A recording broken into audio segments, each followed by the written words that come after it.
Hey ladies, today we're going to talk about stress incontinence. It affects approximately 1 out of 3 women, and it might be affecting you right now. And you're wondering, what can I do? Why is it happening? And when will it stop? Let's talk about the causes today of stress incontinence and some of the treatment tips.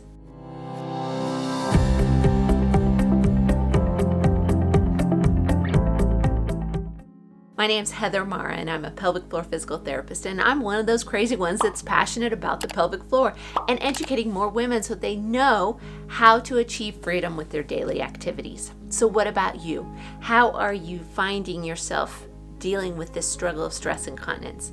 Are you leaking urine when you cough, laugh, sneeze? The sneeze pee, it's real. Or what about you'd love to do more things, jump on the trampoline with your kids, but you just can't.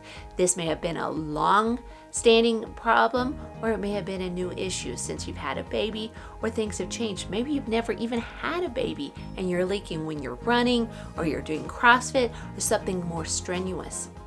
What about if you notice that you're lifting something heavy and then, I'm leaking?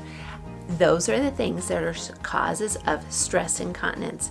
It's when the abdominal pressure comes down and it's greater than the control of the pelvic floor. That's why when you jump, cough, laugh, sneeze, think about that abdominal pressure. It's pushing down on the bladder here, and the result is the leakage here.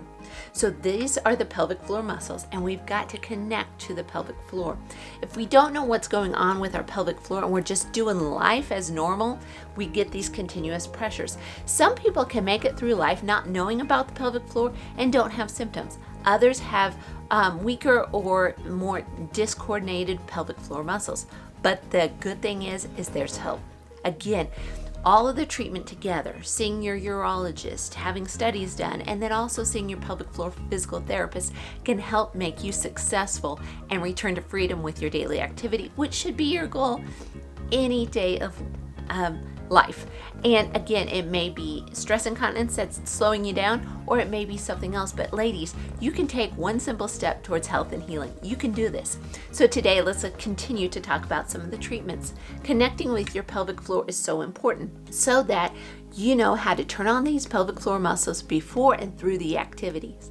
As you're strengthening and as you're coordinating these pelvic floor muscles, you'll feel stronger and stronger over time. Now, how do you turn on these pelvic floor muscles? It's so important. Everybody says a Kegel, but what is a Kegel? When do we do it? When do we not do it? Make it more functional. If you're able to pull up and in, tightening this area, thinking about almost like you're squeezing a blueberry in your vagina, pulling up and in, or pulling up in the anus, that's recruiting the pelvic floors.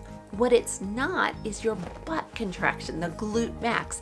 Sometimes we're like, I'm going to give it 110%, and we end up tightening other muscles, your inner thigh or your butt, and then the pelvic floor kind of trails along for the ride, but it's really not a pelvic floor contraction. So we want to isolate these.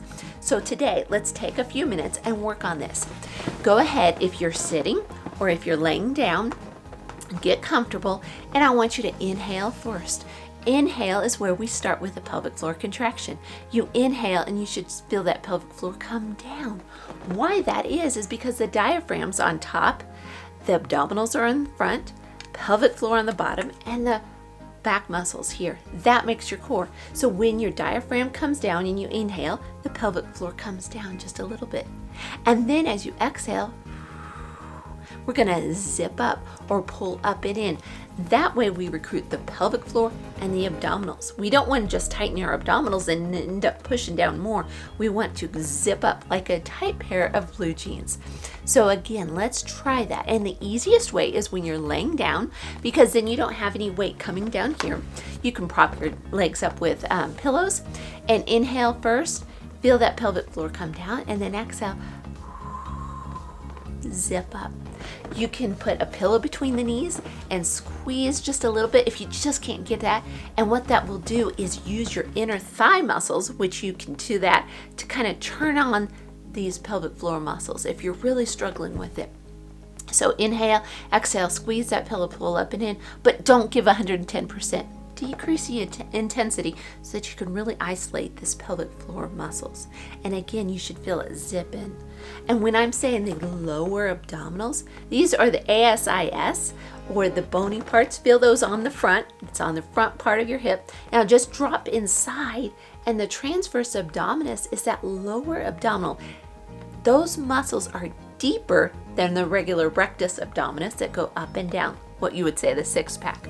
So if you just bring your hands here and slide in, you can do this now. And I want you to go ahead and inhale and then exhale. Pelvic floor, zip up. There you go.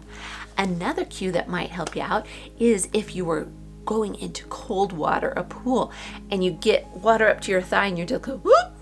Do you feel that tightening vaginally? That's another way to turn on these pelvic floor muscles. Again, we've just got to use different cues, and sometimes one cue will help for you versus the other. Another thing that you can do is just put your hands on your underwear and you lifting away from your hands, and that's a pelvic floor contraction or Kegel. Now again, it's so important before we sneeze, cough, laugh, lift, that we zip up right before. So you inhale and then you exhale and then lift or cough, or that sneeze is coming, you're like, and you tighten, pull up and in. Those are a couple ways to help you start to recruit those muscles. And don't expect this to be an overnight switch, but more the, oh, I'm retraining it. Oh, I'm thinking about it. And then it becomes almost automatic, so that you become more aware, you've strengthened and you coordinated that pelvic floor muscles. But again, let me warn you, it's not just tight, tight, tight. You don't want to say, oh, I've done my 1,000 Kegels today.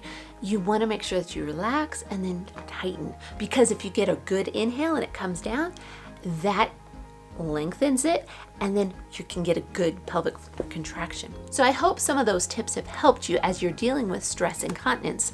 And also know that some other things that are important are how much water that you're drinking, because you don't want to drop that water consumption to prevent leakage. The urine gets more acidic. And again, you want to continue to think about what you're eating and drinking and how that plays into it, because bladder irritants can irritate that bladder and make it more sensitive.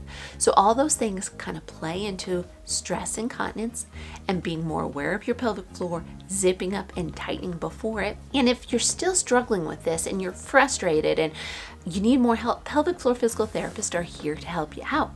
So check it out. You can go to choosept.com and you can scroll down, and the type of PT is women's health, and you can find a PT that's in your area. If you need more help and you have more questions, make sure to go to onesimplestep.today. Let's set up a time, we can chat and I can answer your questions. But ladies, there is help available. You don't have to just dismiss the stress incontinence as part of aging, a part of just having kids, and a part of postpartum, or that's just how my bladder's always been. I've always had a weak one. There's treatment options out there for you, and hopefully these tips have helped you a little bit more. Make sure that you subscribe here and hit the like button if this has been helpful. Drop your comments below. I would love to hear from you. Have a great day, and again, take one simple step towards your health and your healing.